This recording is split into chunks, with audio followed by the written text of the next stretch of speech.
আজকে কুয়াশাটা তো দেখছি খুব বেশি। গিন্নি, ঘর থেকে চাদরটা বের করে এনে দাও তো, আমি মাঠের দিকে যাচ্ছি। আর মাঠের দিকে গিয়ে কাজ নেই। তুহিন আর রুশান যে ঠিকঠাক লেখাপড়া করছে না সেদিকে নজর আছে। আহ গিন্নি, তারা এখন ছোট, তাদের নিয়ে এত চিন্তা ভাবনার কিছু নেই। আমার হাতে বেশি সময় নেই, আমি গরুর গাড়ি করে ফসল আনতে বেরোলুম। আজকে সন্ধ্যা হবে, তুমি তুহিন আর রুশানকে দেখে রাখিও। রমেশ গরুর গাড়ি নিয়ে বের হয়।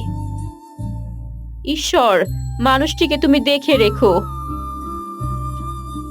এই যা যা, হুস হুস, তাড়াতাড়ি পা চালা, বেলা থাকতে মাঠে পৌঁছাতে হবে, না হলে যে সময় মতো ফসল বাড়িতে আনতে পারবো না।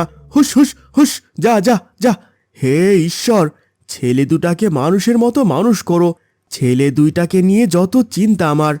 কি হে রমেশ দাদা, এত সকাল সকাল গরুর গাড়ি নিয়ে চললে কোথায়? যাচ্ছি একটু মাঠের দিকে।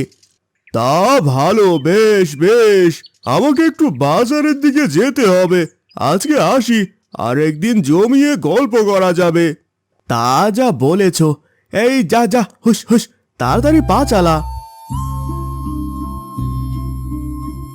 তুহিন আর রুশান কিছুক্ষণ পর বাড়িতে আসবে। রান্না করার মতো তো কিছুই নেই, কি খেতে দেব? যাই, একবার মালতী দিদির বাড়িতে যাই, যদি কোনো সাহায্য পাই।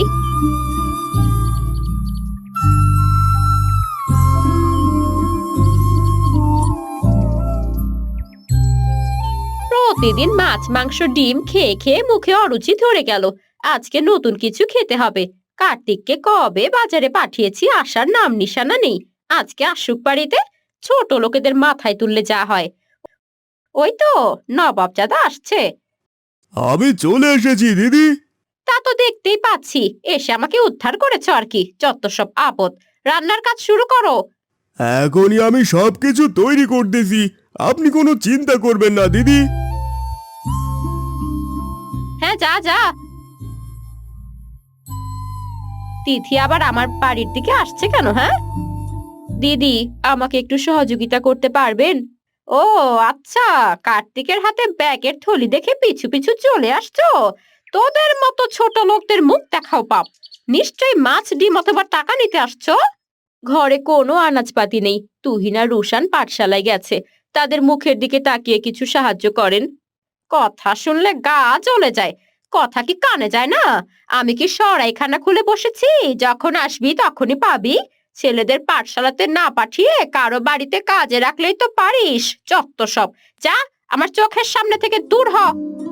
তিথি কান্না করতে করতে দৌড়ে বাড়ির দিকে যায়।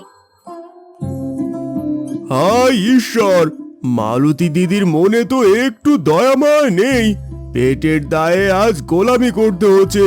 ঈশ্বর, তুমি মুখ তুলে চাও। মা, মা কোথায় গেলে? আমাদের খুব ক্ষুধা লেগেছে, আমাদের কিছু খেতে দাও। দাদা, মা তো দেখছি বাড়িতে নেই, নিশ্চয়ই কারো বাড়িতে গেছে। আমরা দাওয়ায় বসে অপেক্ষা করি। প্রায় সব ফসল গাড়িতে উঠানো হয়ে গেছে, এখন শুধু বাড়ি যাওয়ার পালা। এই যা যা, হুস হুস। বাড়িতে কোনো বাজার সদাই নেই, বাজারের ভেতরের রাস্তা দিয়ে যেতে হবে। সেইখানে গাড়ি থামিয়ে দোকানের কাছে কিছু চাল ডাল বাকিতে নিতে হবে, পরে ফসল বিক্রি করে শোধ দিয়ে দেব। তাড়াতাড়ি পা চালা, হুস হুস।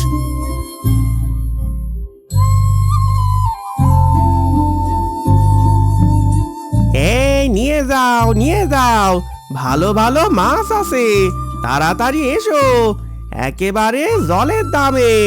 ও দাদারা, ও দিদিরা, তাড়াতাড়ি এসো, 1 কেজি মাছ মাত্র 1 আনায়, নিয়ে যাও, নিয়ে যাও।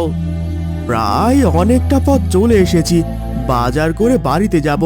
ওই তো, ওই তো মাছের দোকান দেখা যাচ্ছে, গিয়ে দেখি মাছের দাম কত বলে। দাদা, মাছ কিনবে মনে হচ্ছে, কত কেজি দেব বলেন? একেবারে জলের দামে ছেড়ে দিচ্ছি। দাদা, আমার হাতে কোনো টাকা নেই, ফসল বিক্রি করে তখন টাকা দেব। এ কি কথা শোনালে? আপনার কি মাথা খারাপ হয়েছে? বাকি দেব? আপনার মতো ছোট লোককে আপনার সাথে কথা বলাও পাপ। দূরাও হতভাগা। হায় ঈশ্বর, গরিব বলে কেউ ঠিক করে কথা পর্যন্ত বলতে চায় না। যাই, ঘরে ফিরে যাই। কাল কিছু একটা করতে হবে। সূর্য তো প্রায় ডুবে গেছে। মানুষটি সেই সকালবেলা গেছে, এখনো ফেরার নাম নেই। বাচ্চা দুইটা তো না খেয়ে ঘুমিয়ে পড়েছে। ঈশ্বর, এইবার মুখ তুলে তাকাও।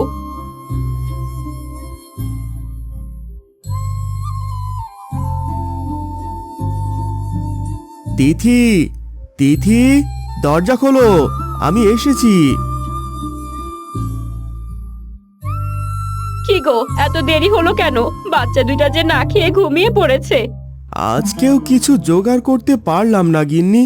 কাল ফসল বিক্রি করে বাজার সদাই করতে হবে। আজকে জল খেয়ে কাটিয়ে দাও। এইভাবে দুঃখ কষ্ট নিয়ে রমেশ তিথির সংসার চলতে থাকে। একদিন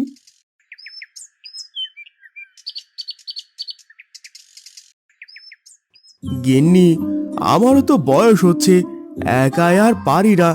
রোশানকে আর পাঠশালাতে যেতে হবে না, সে আমার সাথে মাঠে কাজ করুক। তুমি যা ভালো মনে করো। আজকে আমি কার্তিক দাদার সাথে কথা বলে তুহিনকে শহরে পড়াশোনা করতে পাঠিয়ে দেব।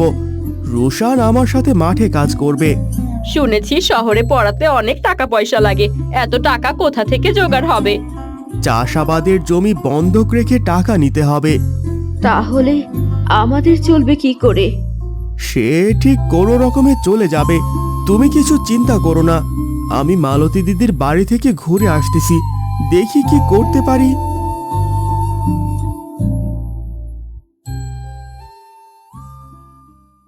আজকে কি রান্না বসালে কার্তিক? হাত পা তাড়াতাড়ি চালাও।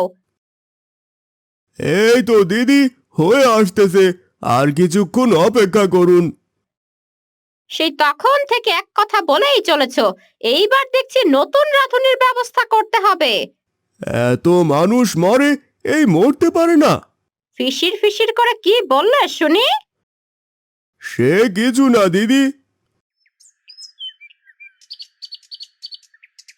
দিদি, অনেক আশা নিয়ে আপনার কাছে এসেছি, দয়া করে খালি হাতে ফিরিয়ে দেবেন না। টাকা পয়সা আমি কিছু দিতে পারবো না, এই বলে দিলাম। আমার চাষাবাদের জমিগুলোর বিনিময়ে যদি কিছু টাকা দিতে পারতেন, বড় উপকার হয়। ঠিক আছে, টাকা পয়সা যদি সময় মতো না পাই, জায়গা জমি সব কেড়ে নেব, এই বলে দিলাম। কার্তিক, রমেশকে কিছু টাকা দিয়ে দে। ঠিক আছে দিদি, আমি এক্ষুনি টাকা বের করে দিচ্ছি।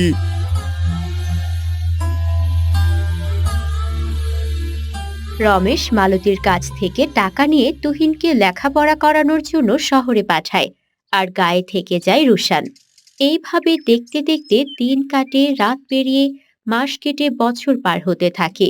তুহিন লেখাপড়া শেষ করে বড় কোম্পানিতে চাকরি পেয়েছে। রমেশ তার বাবার সাথে মাঠে কাজ করে। তুহি আর রুফাইদাকে দেখতে পারছি না কেন?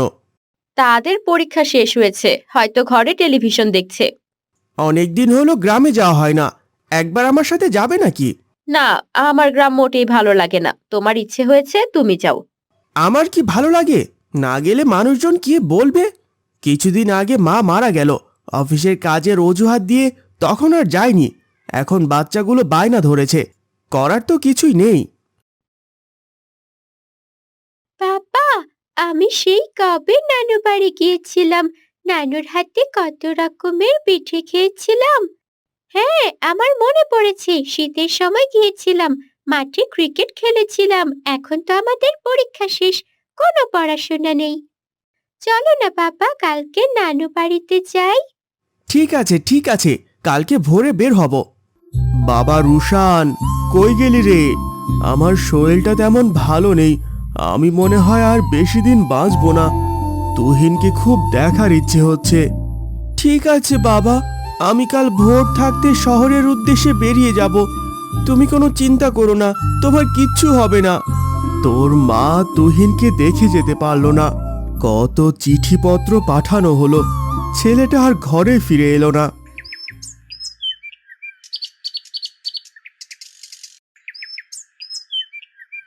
পরদিন সকালে তুহিনের সাথে তুহি ও রুফাইদা গ্রামে এলো। এতদিন পর এলি খোকা, তোর মা কত করে তোকে দেখতে চেয়েছিল। অফিসের কাজে আটকে গিয়েছিলাম, আমাকে কাল ফিরতে হবে। বাচ্চারা বায়না ধরেছে তাই আসলাম। দাদা, বাচ্চাদের তো পাঠশালার ছুটি, কিছুদিন থাকতে পারবে। আমাকে তুই দাদা ডাকিস নে, তুই যে আমার ভাই এই কথা আমি এখন পর্যন্ত কাউকে বলিনি, তাই দাদা না বলে সাহেব বল। সে কি কথা বলছিস বাবা তুহিন, সেই ছোট থেকে কত সংগ্রাম করে তোকে মানুষ করেছি। থাক না বাবা সেসব কথা, দাদা অনেক দূর থেকে এসেছে তাই হয়তো মন ভালো নেই। আর মন ভালো হয়ে কাজ নেই। মনে আছে রমেশ সঠিক সময় টাকা পরিশোধ করতে না পারলে তোমরা জমি জায়গা সব আমি তোমাদের থেকে নিয়ে নেব? কান খুলে শুনে রাখো, আর মাত্র 1 মাস। 1 মাস পর আমি আবার আসব। যদি টাকা কুড়ি না দিতে পারো তাহলে তোমার সব কিছু আমার হবে, এই বলে দিলাম। বাবা রুশান, সবই তো শুনলে। তোমার মায়ের শেষ স্মৃতি এই বাড়িটা, কোনোভাবে এটাকে হাতছাড়া হতে দিও না। এ তো মহা ফ্যাসাদে পড়লাম, যত সব বুজুর্গি। আমি এক কানা করে দিতে পারবো না, আমি চললাম। এই তুহি, রুফাইদা, চল। এইভাবে রাগ করে যাস নে বাবা। বাবা, তাকে যেতে দাও, যা করার আমি করব, তুমি কোনো চিন্তা করো না। হায় ঈশ্বর, শেষে এই দিনটি দেখতে হলো। যাকে এত কষ্ট করে মানুষ করলাম সে আজ মুখ ফিরিয়ে নিল। কিছুদিন পর রমেশ মারা যায়। রুশান বাবা মাকে হারিয়ে একা হয়ে যায়। একদিন